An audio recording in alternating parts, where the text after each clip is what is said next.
جب تلک آپ اس وراثت کو تقسیم نہیں کرتے،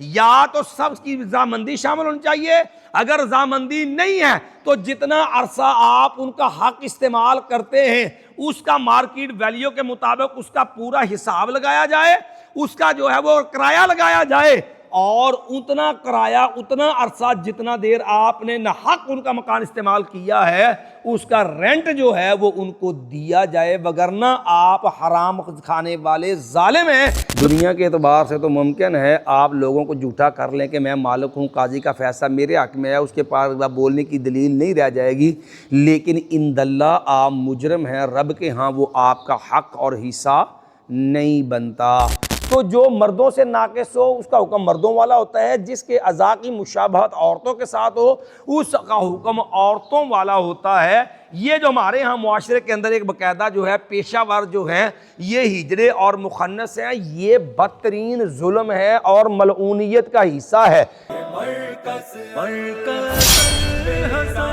دورہ تفسیر القرآن الکریم فضیلت الشیخ یحییٰ العارفی حفظہ اللہ تعالی۔ سب سے پہلا سبق جو پڑھ رہے ہیں وہ علم الفرائض، علم المیراث کا سبق ہے۔ وراثت کا یہ سبق ہماری ابتدائی جو ابحاث ہیں وہ ہم نے حل کر لی ہیں، جس کے اندر اس موضوع کی تعریف، اس جو ہے فن کی تعریف، اس کا موضوع، پھر اس کے بعد اس کی مبادیات۔ اب ہم نے آنا ہے دو بنیادی چیزوں پر۔ نمبر ایک، شریعت کے اندر ورثاء کے جو حصص مقرر ہیں وہ کون کون سے ہیں۔ اصحاب الفروض، جن افراد اور احباب کے لیے شریعت نے حصے رکھے ہیں وہ جو ہے اصحاب الفروض، وہ فرضی حصہ لینے والے، مقررہ حصہ لینے والے ورثاء کون کون سے ہیں۔ اس کے لیے سب سے پہلے ضروری ہے کہ ہم سب سے پہلے سورۃ النساء اس میں سے آیت میراث پڑھیں گے، کیونکہ جو بنیادی اصول ہے وہ سورہ النساء جو ہے اس کے اندر جو 2-3 آیات ہیں ان کے اندر تفصیل کے ساتھ یہ اصول بیان ہوا ہے۔ آپ قرآن مجید لے لیں اور سورہ النساء اور دوسرا رکوع یوصیکم اللہ فی اولادکم للذکر مثل حظ الانثیین، یہ والا رکوع جو ہے وہ آپ نکال لیجئے۔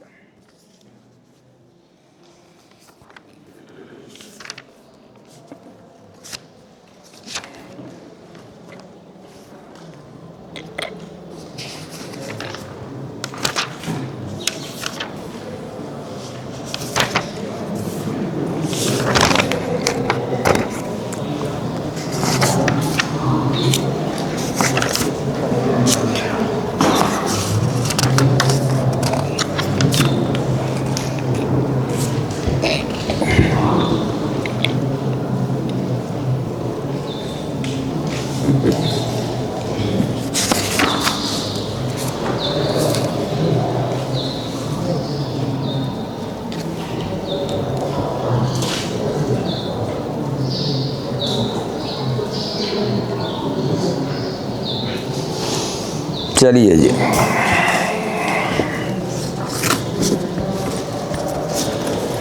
اعوذ باللہ من الشیطان الرجیم، بسم اللہ الرحمن الرحیم۔ قرآن مجید میں وراثت کا مسئلہ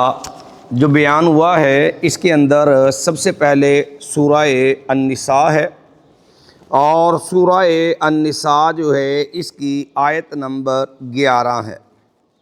معاملہ تو پیچھے سے اللہ نے شروع کر دیا ہے یہ وراثت کا، یہاں للرجال یعنی 7 نمبر آیت سے للرجال نصیب مما ترک الوالدان والاقربون، یہیں سے شروع کر لیتے ہیں۔ چلیے جی، یہ آیت نمبر 7 سے لے کے آیت نمبر 11 تک جو ہے، 11 سمیت یہ بنیادی اصول جو ہیں وراثت کے وہ ان آیات کے اندر بیان ہوئے ہیں۔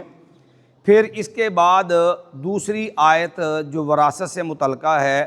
وہ اسی سورہ النساء جو ہے اس کی سب سے آخری آیت ہے، آیت نمبر 176۔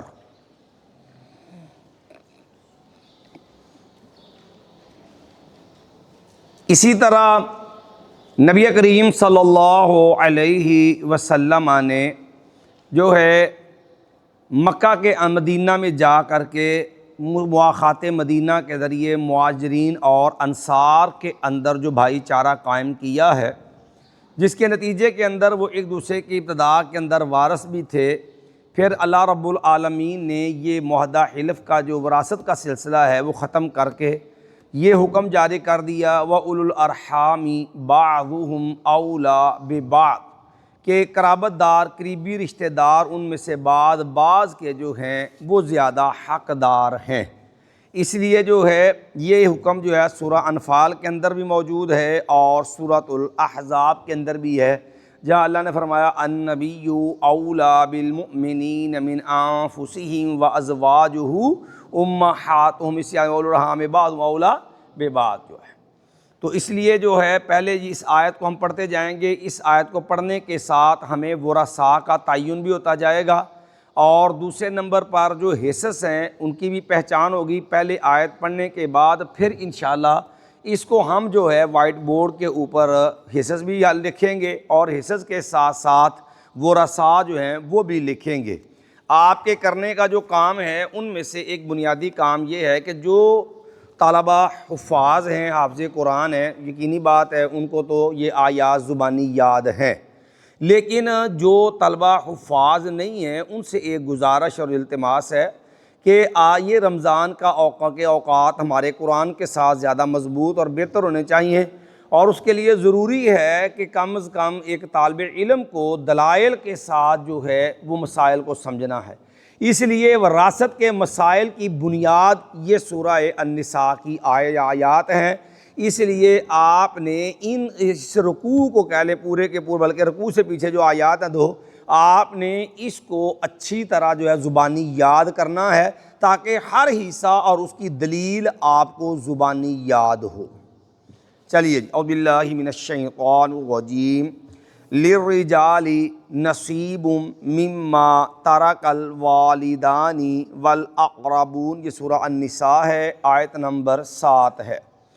اور مردوں کے لیے حصہ ہے اس چیز سے جو چھوڑ جائیں والدان ماں باپ، والاقربون اور زیادہ قرابت والے، جس کے ساتھ زیادہ قربت کا تعلق ہے، قریب نہیں ہے، اقرب ہے۔ اور یہ بات ہم نے پہلے آپ کو بتائی ہے کہ ورثاء کے اندر جو میت کے زیادہ قریب ہوگا وہ وارث ہوگا، جو قریب ہو لیکن اقرب نہ ہو وہ اقرب کی موجودگی میں وارث نہیں ہوتا۔ وَلِلنِّسَاءِ نَصِيبٌ مِّمَّا تَرَكَ الْوَالِدَانِ وَالْأَقْرَبُونَ، اور عورتوں کے لیے بھی حصہ ہے اس چیز سے جو چھوڑ جائیں ماں باپ اور زیادہ قرابت والے۔ اب یہاں پر بھی ایک بات سمجھنے والی ہے کہ اسلام نے ملکیت جو ہے جس طرح مرد کے لیے ثابت کی ہے، اسی طرح عورت کے لیے بھی ملکیت ثابت کی ہے، اور یہ ملکیت جب تک نہیں ہوگی تب تک اسلامی فرائض اور احکام جو ہے اس پہ عمل ممکن نہیں ہے، کیونکہ اسلامی عبادات بہت ساری ایسی ہیں جن کا تعلق جو ہے وہ مال کے ساتھ اور مال کے نصاب سے تعلق رکھتا ہے۔ مثال کے طور پہ زکوٰۃ ہے، ظاہر بات ہے جب آپ کے پاس سونا چاندی پیسہ جو ہے وہ ہوگا آپ کی ملکیت میں ہوگا اور وہ نصاب کو پہنچ جائے گا، اس پہ ایک سال گزر جائے گا تو تب ہی آپ زکوٰۃ ادا کر سکتے ہیں، جو ارکان اسلام میں سے ہے، اسلام کا ایک بنیادی رکن ہے۔ اگر آپ کسی چیز کے مالک ہی نہیں ہیں تو آپ تو اس فریضے سے قاصر ہیں۔ لیکن اسی طرح دوسرا فریضہ دیکھ لیں، حج کا فریضہ ہے، اللہ رب العالمین کا فرمان اعوذ باللہ من الشیطان الرجیم جو ہے وَلِلَّهِ عَلَى النَّاسِ حِجُّ الْبَيْتِ مَنِ اسْتَطَاعَ إِلَيْهِ سَبِيلًا،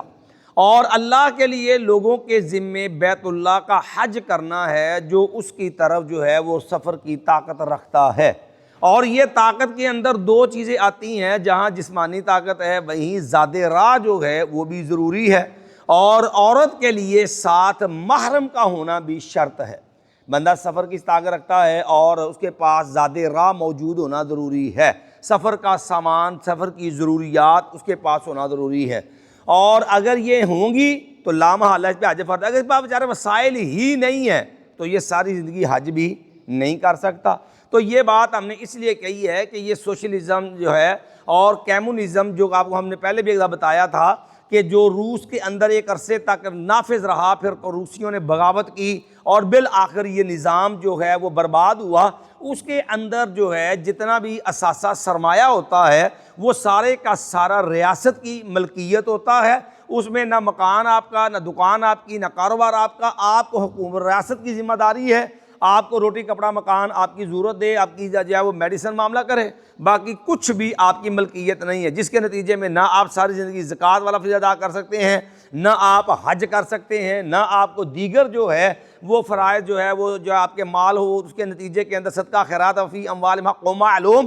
للسائل والمحروم، یہ جملہ فرائض جو ہیں جو ہے وہ سارے کے سارے سے آدمی محروم ہو جاتا ہے۔ ایک تو یہ ناز ہے کمیونزم کا، دوسرا جاہلیت کا طریقہ تھا کہ بندہ مر گیا تو جو بڑا بیٹا ہوتا تھا وہ سارے کا سارا جو ہے وہ جائیداد کا وارث ہوتا تھا، چونکہ ان کے ہاں جو آدمی اپنے باپ کی جگہ لینے کا اہل ہوتا تھا لڑائیوں میں اور جو ہے قبیلے کی سرداری میں دیگر معاملات میں، وہی جو ہے وہ باپ کا وارث شمار ہوتا تھا، جو بڑا بیٹا ہوتا تھا۔ اب بیٹا بڑا ہے وہ وارث ہے تو جو بیٹیاں وہ کس کھاتے میں جائیں گی؟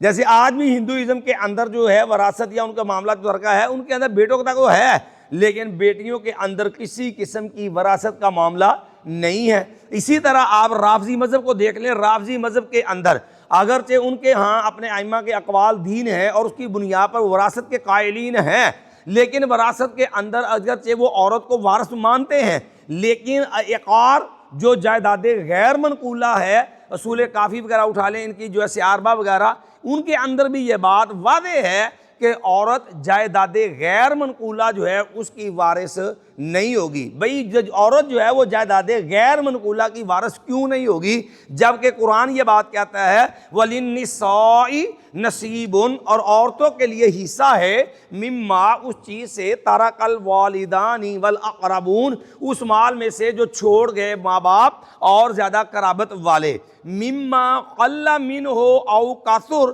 وہ اس مال میں سے وہ تھوڑا ہے یا وہ زیادہ ہے، وہ جو تھوڑا مال ہو یا زیادہ ہو، وہ کسی بھی نوعیت کا ہو، وہ کرنسی کی صورت میں ہو، وہ کسی جو ہے وہ جائیداد کی صورت کے اندر ہو، وہ کسی زیادہ غیر منقولہ ہو، یا جو ہے وہ کاروبار کی صورت میں ہو، مما قل منہ او کثر، اس کے اندر جس طرح مرد وارث ہوں گے اسی طرح عورتیں بھی اس میں کیا ہیں؟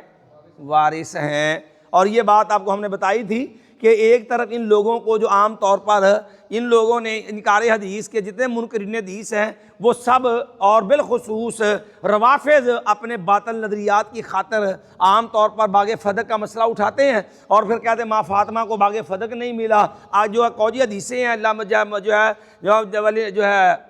نحن معاشر الانبیاء لا نورث ما ترکنا فهو صدقہ، ہم نبیوں کی جماعت، ہم جو چھوڑ جائیں وہ صدقہ ہوتا ہے، ہم کو وارث نہیں ہوتا، ٹھیک ہے جی۔ تو اس لیے پھر کہہ دیتے ہیں کہ نہیں دیکھیں جی آیت تو عام ہے، یہ تو حدیث ہے نا، تو بھائی یہ حدیث ہے، وہ بھی وہی ہے، یہ بھی وہی ہے، اور وہی کے لیے مخصص ہوتی ہے۔ انشاءاللہ بھی ہم تفسیر کا سبق آج شروع کریں گے، اس کے اندر پہلے انشاءاللہ قرآن مجید سے وہ امثلہ آپ کو سامنے رکھیں گے کہ احادیث کے ساتھ قرآن مجید کے احکام کی جو تخصیص ہے خود رسول اللہ صلی اللہ علیہ وسلم نے اور پوری امت کا اتفاق اجماع ہے، اور سارے اس کی تخصیص کرتے ہیں، وہ انشاءاللہ اس کی امثلہ بھی انشاءاللہ آج ہم حل کریں گے۔ تو ہم کہتے ہیں کہ اگر جو ہے قرآن مجید ہے تو قرآن میں یہ حصہ بھی ہے، تو پھر جو ہے جب جائیداد غیر منقولہ آپ کے نزدیک اس کی وراثت بھی نہیں ہوتی ہے، آیت جب عام ہے، ٹھیک ہے، تو پھر آپ نے عام عورتوں کو وہ عقار سے محروم کیا۔ قرآن میں تو عقار سے عورت کی محرومی نہیں ہے، وراثت کے اندر جس طرح مرد جو ہے وہ دکان جو ہے، زرعی رقبہ جو ہے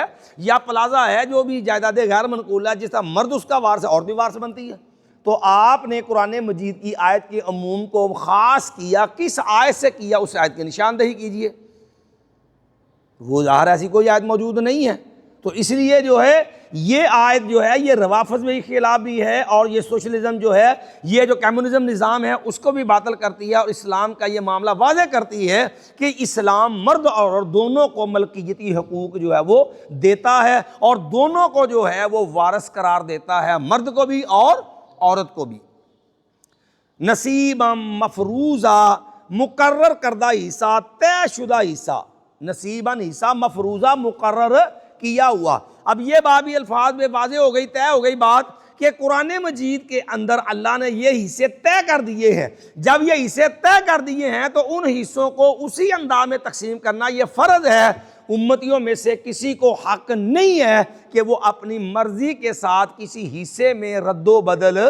کرے۔ نصیبہ مفروضہ آ گیا تو اسی کی روشنی میں وہ حدیث بھی سمجھ لے جو کل بھی ہم نے بیان کی تھی کہ رسول اللہ صلی اللہ علیہ وسلم نے فرمایا کہ لوگو ان اللہ قد اعطى کل ذی حق حقہ فلا وصیۃ لوارث، کہ لوگو اللہ تعالیٰ نے ہر حق والے کو اس کا حق دے دیا ہے، لہذا وارث کے حق کے اندر کسی قسم کی کوئی وصیت نہیں ہو سکتی۔ تو لہذا نصیبا مفروضہ، ورثاء کے لیے جو حصے شریعت میں مقرر وہی ملیں گے، آپ الگ سے اس کو نہ تو اس سے زیادہ دے سکتے ہیں، نہ اس میں کمی کر سکتے ہیں، نہ ہی وصیت کے طور پر آپ اس کو کوئی اضافی چیز جو ہے وہ دینے کے مجاز ہیں۔ وَإِذَا حَضَرَ الْقِسْمَةَ أُولُو الْقُرْبَى وَالْيَتَامَى وَالْمَسَاكِينَ، اور جب موجود ہوں تقسیم کے وقت قرابت والے، یتیم لوگ اور مسکین۔ یتیم اور مسکین کا معنی بھی سمجھ لیجئے۔ یتیم جو ہے یہ اس بچے کو کہا جاتا ہے کہ جس کے والد جو ہیں وہ دنیا سے فوت ہو جائیں اور وہ نابالغ ہو۔ یہ یتیمی کے احکام ان بچوں پہ لاگو ہوتے ہیں جو نابالغ ہوتے ہیں اور والد ان کا فوت ہو جائے، کیونکہ رسول اللہ صلی اللہ علیہ وسلم لا یتما بعد البلوغ، جب بچہ بالغ ہو جائے تو بلوغت کے بعد جو ہے یتیمی کے احکام ختم ہو جاتے ہیں۔ اسلام میں جو یتیمی کے احکام ہیں یہ ان لوگوں کے لیے ہیں جو بچے نابالغ ہیں، جو بچے بالغ ہو جائیں، ان کے والد فوت بھی ہو جائیں تو ان کے اوپر یتیمی کے احکام لاگو نہیں ہوتے۔ والمساکین،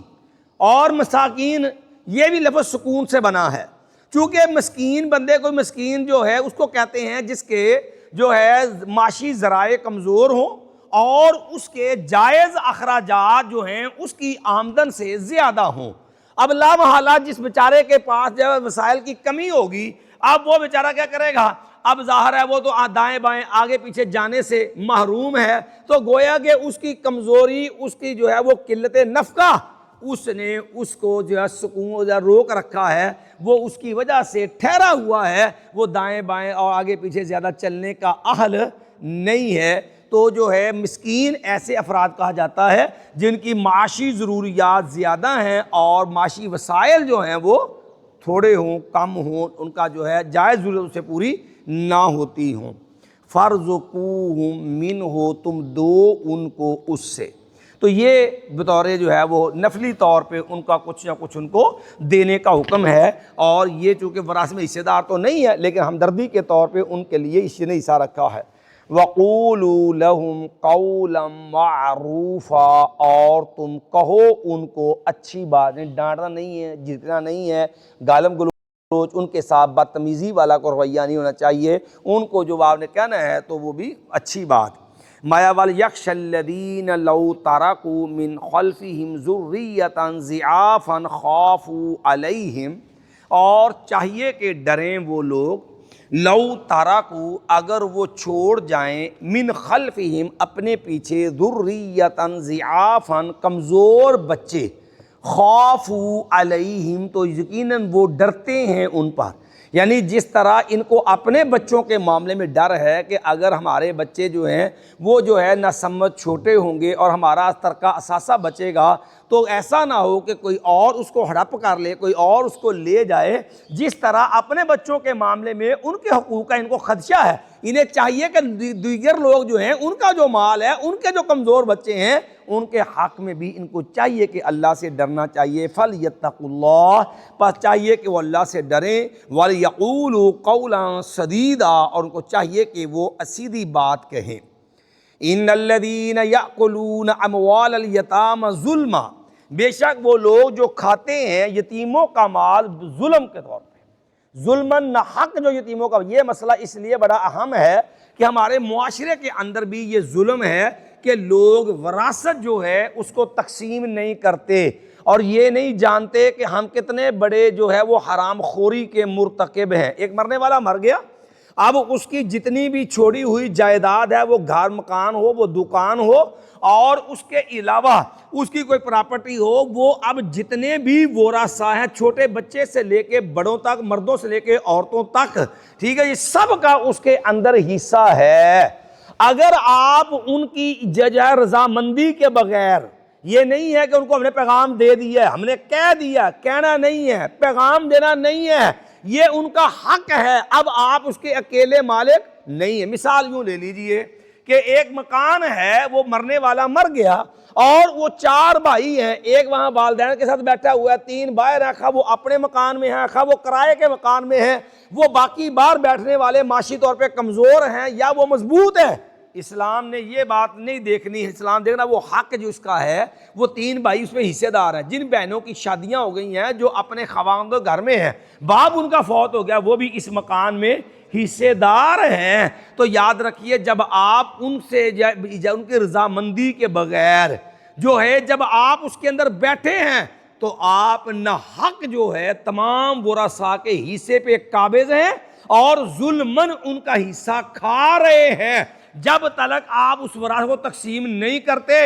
یا تو سب کی رضامندی شامل ہونی چاہیے، اگر رضامندی نہیں ہے تو جتنا عرصہ آپ ان کا حق استعمال کرتے ہیں، اس کا مارکیٹ ویلیو کے مطابق اس کا پورا حساب لگایا جائے، اس کا جو ہے وہ کرایہ لگایا جائے، اور اتنا کرایہ، اتنا عرصہ جتنا دیر آپ نے نہ حق ان کا مکان استعمال کیا ہے، اس کا رینٹ جو ہے وہ ان کو دیا جائے، وگرنہ آپ حرام کھانے والے ظالم ہیں جو نہ حق کسی کا حصہ کھا رہے ہیں۔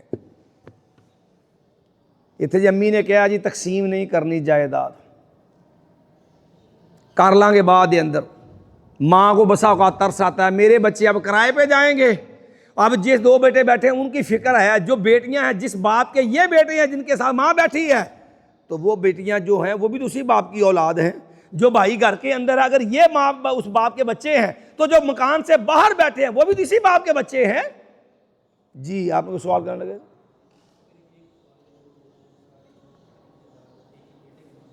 بھائی یاد رکھیے، بھائی نے سوال کیا کہ اگر ایک باپ ساری جائیداد بیٹے کے نام لگا دے تو باپ کے کو تو وصیت کا بھی حق نہیں رب نے دیا تھا کہ ورثاء کے حق میں وصیت کرے، چہ جائے کہ سارے کا سارا ان کی ملکیت میں دے جائے۔ تو یہ وصیت جو ہے یہ ظلم ہے، حرام ہے، اور باپ کے اوپر بوجھ ہے۔ ایسا باپ عند اللہ مجرم ہے جو اپنے باقی بچوں کو محروم کر کے صرف ایک بچے کے نام ترکہ سارا جو ہے وہ مال لگا جاتا ہے۔ خواہ وہ بچے نافرمان ہے، اس کی بات مانتے یا نہیں مانتے، بچوں کی نافرمانی جو ہے محض نافرمانی، یاد رکھیے یہ بچوں کو وراثت سے محروم نہیں کرتی۔ چلیے جی،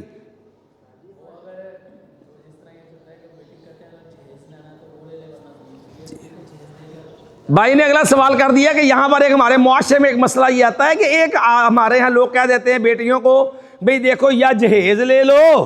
یا وراثت لے لو۔ آپ نے ایک جملہ سنا ہوگا کہ جہیز ایک لعنت ہے۔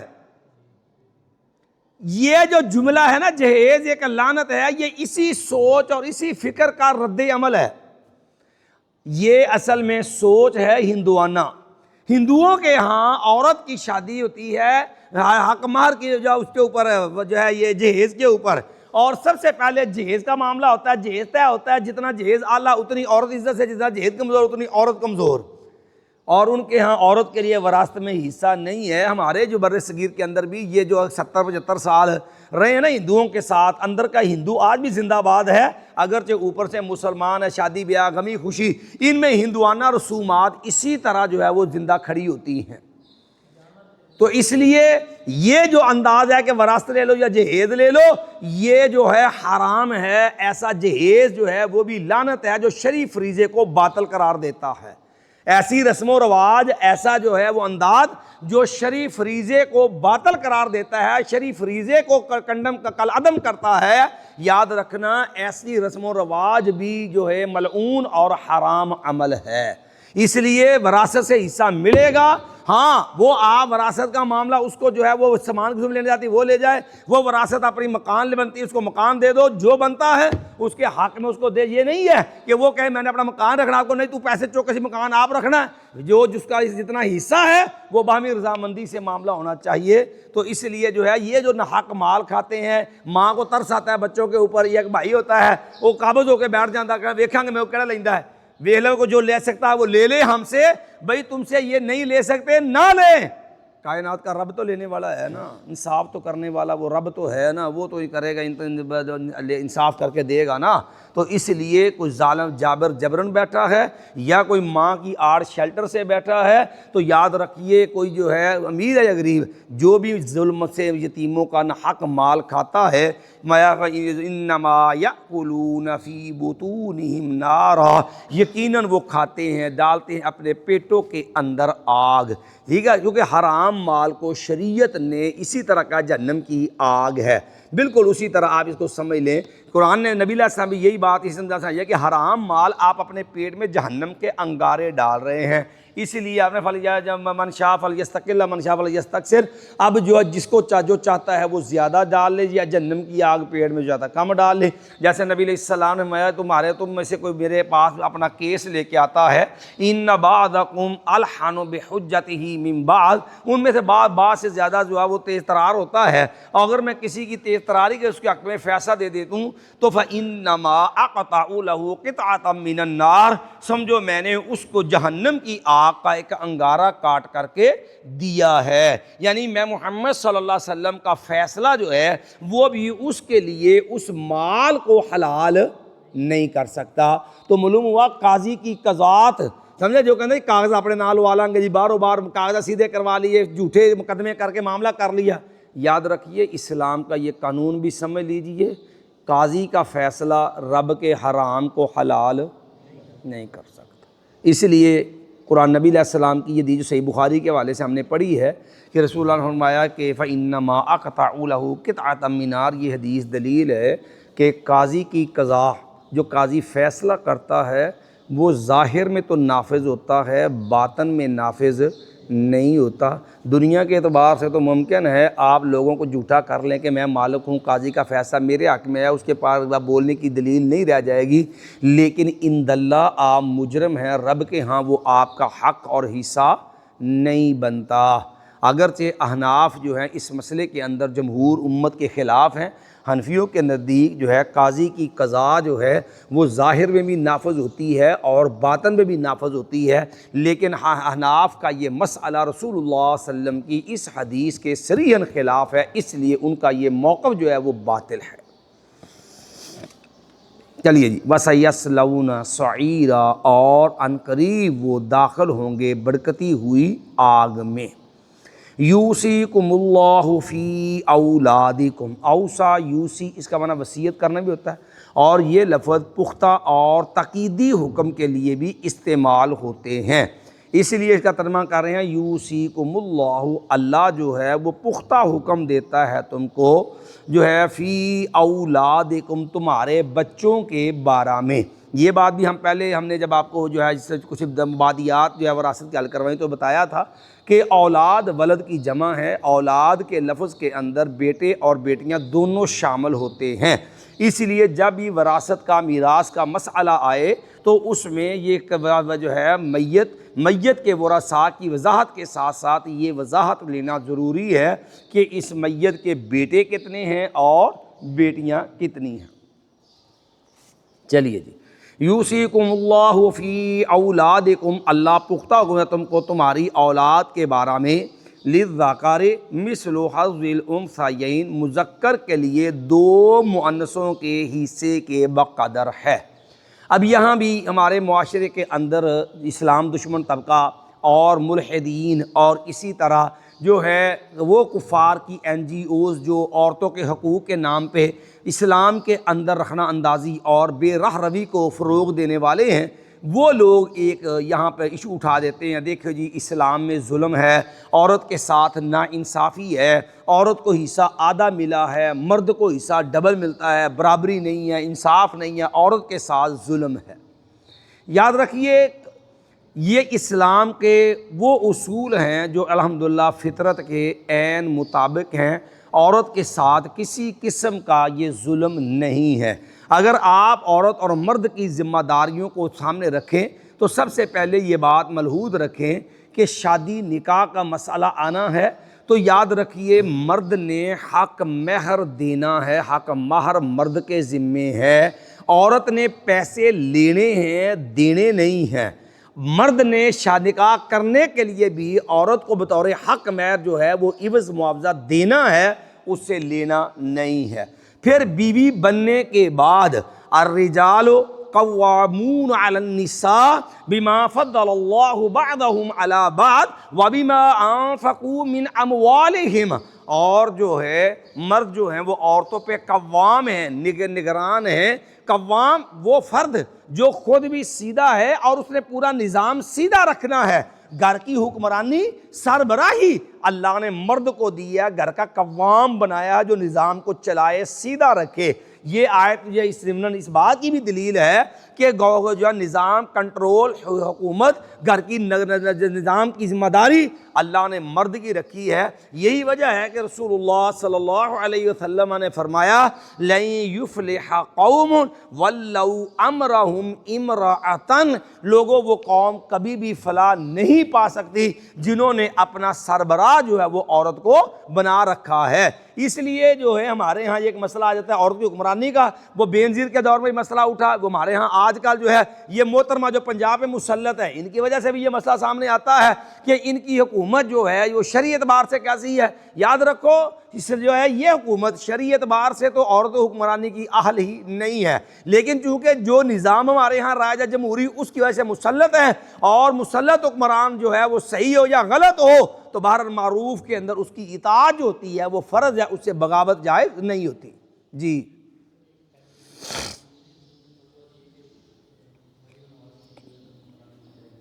کس نے فتویٰ دیا؟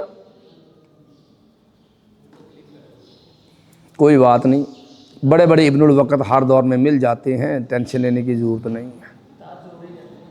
سمجھے؟ وہ الگ پہلو ہے، وہ تو ہم نے بھی آپ کو کہا ہے نا کہ مسلط حکمران ہو، جبرن مسلط کوئی ہو جائے، ٹھیک ہے، اور وہ سلطہ سنبھال لے تو اس کی اطاعت ہے یا نہیں ہے. اسلام نے جابر فاسق فاجر حکمرانوں کی اطاعت رکھی ہے. ہم اس کو ایک ہے شرعی حکم، ایک ہے کہ وہ حکمران بن گئی ہے. ہمام اسلام بغاوت کی اجازت نہیں دیتا، اسلام میں بغاوت کی اجازت نہیں ہے، اس لیے ہم بغاوت کے قائل نہیں ہیں.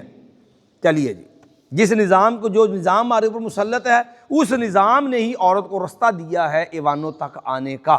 تو اس لیے مسئلہ یہاں خالی عورت کا نہیں ہے، مسئلہ اس نظام کا ہے جس نظام کے ذریعے عورت یہاں تک آئی ہوئی ہے. چلیے جی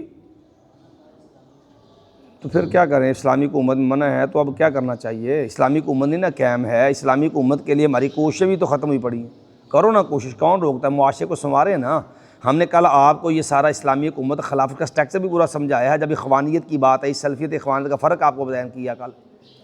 یہ تو ہم کل تفصیل سے ساری باتیں ہو چکی ہیں. چلیے جی، یوصیکم اللہ فی اولادکم للذکر مثل حظ الانثیین. تو اب جو ہے مذکر کے لیے دو مرثوں کے حصے کے بقدر حصہ ہے. تو اب دو چیزیں تو یہ واضح ہو گئی کہ ایک تو عورت کی معاشی ساری ذمہ داریاں جو وہ ختم ہیں، یہ ساری ذمہ داریاں مرد کے اوپر ہیں، حتیٰ کہ حق مہر کا معاملہ مرد نے دینا ہے. اس لیے اسلام نے کسی قسم کا عورت پہ معاشی بوجھ نہیں رکھا. اس لیے جس پہ معاشی بوجھ آیا ہے اسلام نے اس کو یہاں پر آ کر کے حصہ بھی زیادہ دیا ہے، اور جہاں پر جو ہے اور جو عورت کو حصے میں کم رکھا ہے تو اس کے اوپر جو ہے کسی قسم کا معاشی بوجھ بھی اسلام نے نہیں رکھا ہے. اور یہ بھی جو پراپیگنڈا ہوتا ہے کہ عورت کا ظلم ہے، آپ وراثت کی تفصیلات میں جائیں گے ایسی صورتیں بھی سامنے آئیں گی جن صورتوں کے اندر عورت کو حصہ جو ہے وہ بسا اوقات مرد سے بھی زیادہ مل جاتا ہے، یا مرد عورت کو ملتا ہے، مرد محروم رہ جاتا ہے. یہ جدہ کے مسائل کے اندر جا کر کے آپ کو مثالیں مل جائیں گی انشاءاللہ. چلیے جی، فَإِن كُنَّ نِسَاءً فَوْقَ اثْنَتَيْنِ، اگر ہوں وہ عورتیں یعنی میت کے یہ بچے جو ہیں، اگر وہ عورتیں ہوں، بیٹیاں ہیں یا بہنیں ہیں، جو بیٹیاں ہیں،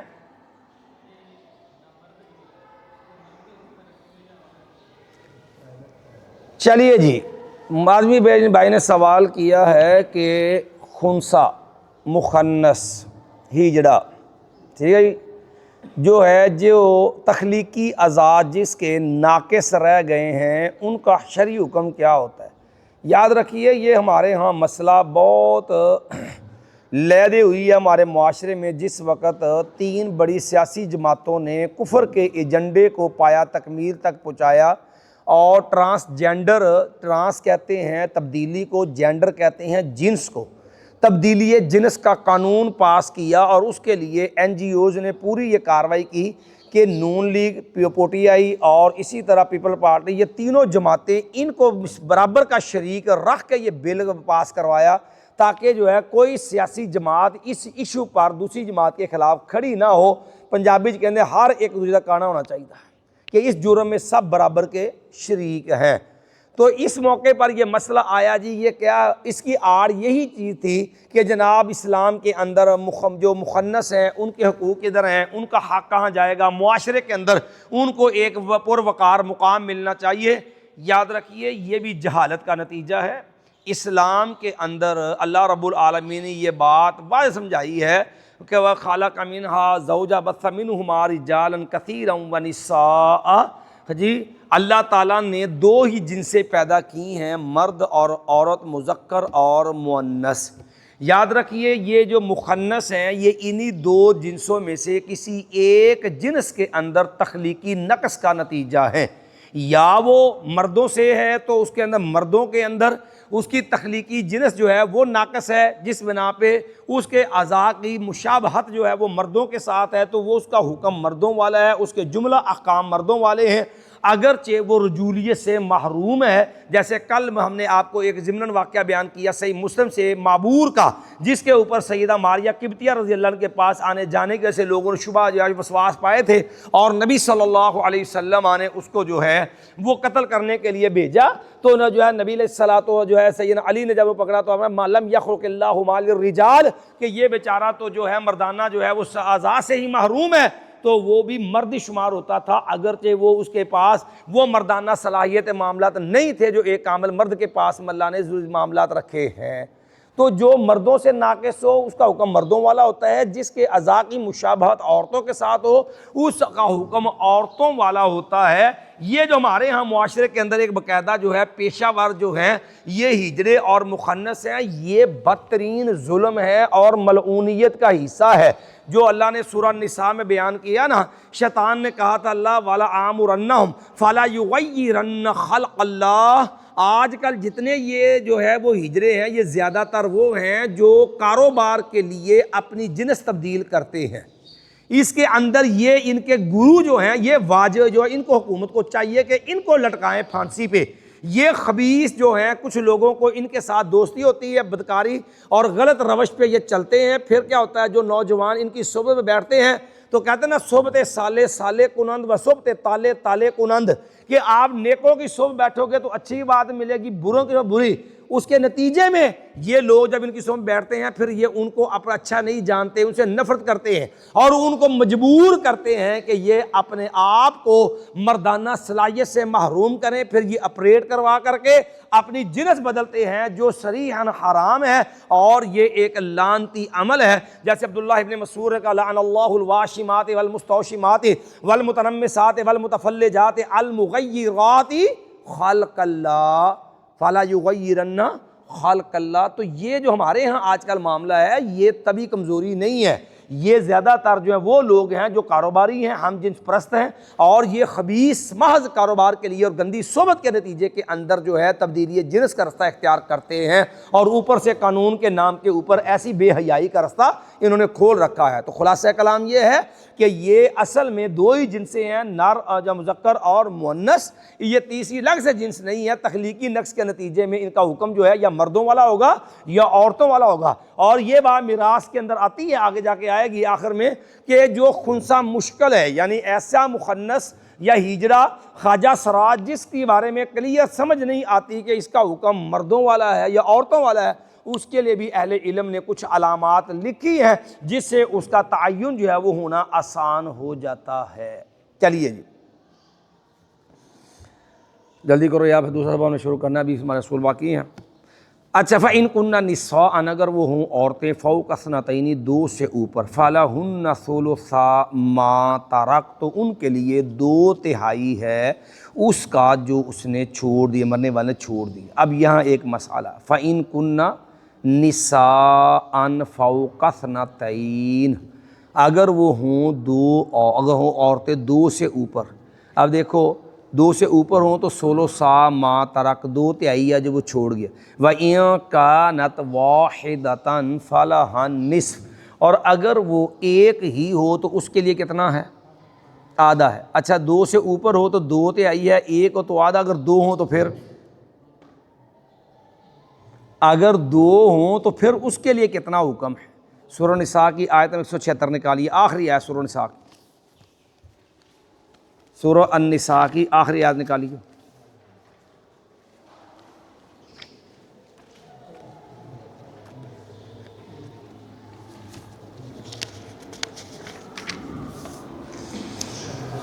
چلیے جی، دیکھیے جی،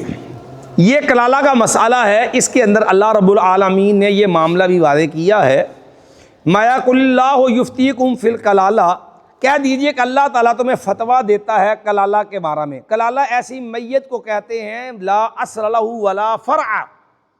لا اصل لہ ولا فرع، ایسی میت جس کے نہ تو ماں باپ ہیں نہ ہی اس کی اولاد ہے، ٹھیک ہے جی۔ لیس لہ ولد، حالانکہ لیس لہ ولد، اس کی جو ہے وہ اولاد نہیں ہے، وَلَهُ اُخْتٌ، اور اس کی ایک بہن ہے، فَلَهَا نِصْفُ مَا تَرَكْ، تو اگر وہ ایک ہی بہن ہے اس مرد کی، اس میت کی،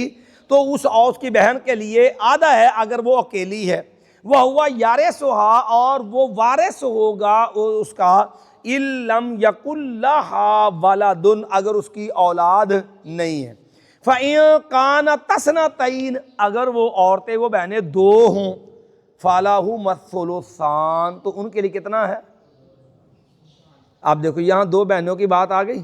کہ بہنیں 2 ہوں تو ان کے لیے کتنا ہے؟ ثلثان۔ جس طرح بہنیں 2 ہوں تو ان کے لیے ثلثان ہے، اسی طرح بیٹیاں بھی 2 ہوں تو ان کے لیے بھی ثلثان ہے۔ ایک تو یہ آیت بھی اشارہ دیتی ہے، دوسرے نمبر پر احادیث کے اندر یہ وضاحت ہے کہ اگر بہنیں بیٹیاں 2 ہوں تو ان کے لیے جو ہے، ان کے لیے بھی یہی حکم ہوگا کہ ان کے لیے بھی فَلَهُنَّ ثُلُثَا مَا تَرَكْ، تو ان کے لیے 2/3 ہوگا اس چیز کا جو اس نے چھوڑا ہے۔ وَإِن كَانَتْ وَاحِدَةً، اگر وہ ایک ہے، فَلَهَا النِّصْفُ، تو اس کے لیے کتنا ہوگا؟ آدھا۔ اب یہاں پر ایک بات کلیئر ہوگی کہ مرنے والے کی اگر اولاد 2 طرح کی، اگر اولاد ہے 2 طرح کی، بیٹے بھی ہیں بیٹیاں بھی ہیں، تو پھر اس کا طریقہ تقسیم کیا ہوگا کہ بیٹے اور بیٹیاں جو ہیں ان میں سے ہر بیٹا 2 بیٹیوں کے برابر شمار ہوگا۔ ہر بیٹا کتنے بیٹے کے شمار ہوگا؟ یعنی یوں کہہ لیجئے، مثال کے طور پہ ایک مرنے والا مر گیا، اس کے 2 بیٹے ہیں، 3 بیٹیاں ہیں، تو اس کا طریقہ کار تقسیم کا کیا ہوگا؟ اگر یہی وارث ہیں تو پھر طریقہ کار یہ ہوگا کہ 2 بیٹوں کو، ہر بیٹے کو 2 بیٹیوں کے برابر شمار کر لیں۔ بیٹیاں پہلے کتنی ہیں؟ 3، ہر بیٹا بھی 2 بیٹیوں کے برابر شمار ہوا تو 2 بیٹے کتنی بیٹیوں کے برابر ہو گئے؟ 4۔ اب گویا کہ 7 بیٹیاں ہیں، تو اب گویا کہ اس مسئلے کو ہم حل کریں گے، کل مال کے ہم 7 حصے کریں گے، ہر بیٹی کو 1 حصہ اور ہر بیٹے کو 2 حصے دے دیں گے، اور اس طرح جو ہے یہ مال ان میں برابر تقسیم جو ہو وہ ہو جائے گا۔ تو اس لیے جہاں بھی آپ نے یہ تقسیم کرنی بیٹے بیٹیاں دونوں ہو، تو اس کا طریقہ کار یہ ہے کہ ان کو آپ جو ہے وہ ہر بیٹے کو 2 بیٹیوں کے برابر جو ہے وہ قرار دے لیں۔ اور دوسری صورت جہاں بیان ہوئی ہے وہ ہے کہ اگر صرف بیٹیاں ہیں مرنے والے کی، تو اس کی بھی 2 صورتیں ہوں گی۔ اب وہ بیٹی یا تو اکیلی ہوگی یا وہ بیٹیاں 1 سے زائد ہیں۔ اگر تو وہ بیٹی اکیلی ہے تو کل مال و مال وراثت جو ہے اس میں سے نصف جو ہے وہ صرف اس بیٹی کا ہے۔ کل مال میں سے نصف جو ہے وہ کس کا ہے؟ بیٹی کا ہے۔ اب ظاہر بات ہے اس کے ساتھ اس کے ماں باپ والدین ہوں گے تو والدین کا حصہ ان کو الگ مل جائے گا، ٹھیک ہے۔ مثلا باپ ہے تو باپ کو 6واں حصہ بطور باپ مل جائے گا، ساتھ وہ اسبہ بن کے باقی ماندہ مال بھی وہ لے جائے گا۔ اگر بیٹیاں 2 ہیں تو پھر یا 2 ہیں یا 5 7 ہیں، 2 سے زیادہ ہیں، تو ایسی صورت کے اندر بیٹیوں کو کل مال کا 2/3 ملے گا۔ یعنی یوں کہہ لیے کل مال کو 3 برابر حصوں میں تقسیم کریں تو 2/3 حصے، مثال میں 9 روپے ہیں تو 9 روپے کو 3 برابر حصوں میں تقسیم کریں تو ہر حصہ 3 روپے بن گیا، تو 2 حصے 3 روپے 1 3 روپے 1 6 روپے ہو گئے۔ اب کل مرد تھا 9 روپے تو گویا کہ یہ 2/3 ہو گیا، 2 ثلث ہو گیا، 2/3 حصے ہو گئے۔ اب 2 بیٹیاں تو تبھی ان کو 2 ثلث، اگر 2 سے زیادہ تبھی ان میں یہ برابر تقسیم ہو جائے گا۔ باقی اگر بہن ہے تو وہ 7 وہ اسبہ بن جائے گی، یا وہ باپ ہے تو وہ لے جائے گا، باقی دیگر ورثاء کو ہوں گے تو اس کے حساب سے اس کی تقسیم جو ہے وہ ہو جائے گی۔ سبحانک بحمدک اشہد ان لا الہ الا انت استغفرک و اتوب الیک۔ یہاں تک ہم نے اولاد کے حصے جو ہیں ان کی بات کی ہے، باقی انشاءاللہ کل انشاءاللہ یہ آیت ہم پڑھ کے وراثت کے ایک دفعہ قرآن سے اسے ہم نے حل کرنے ہیں، تاکہ ہمیں سب سے پہلے جو ہمارا مصدر ہے قرآن مجید، ہمیں اس سے وراثت کی آیات، ان کا مفہوم اور ان سے حصص اور ان کے دلائل، جو حصہ ہم نے بیان کیا اس کی دلیل، یہ ہمیں یہاں سے سمجھانا ضروری ہے۔ اس کے بعد انشاءاللہ پھر ہم جو ہے باقاعدہ جو ہے وہ اصولوں کے اسی اصولوں کی روشنی میں تفصیلی جو ہے وہ معاملات حل کریں گے۔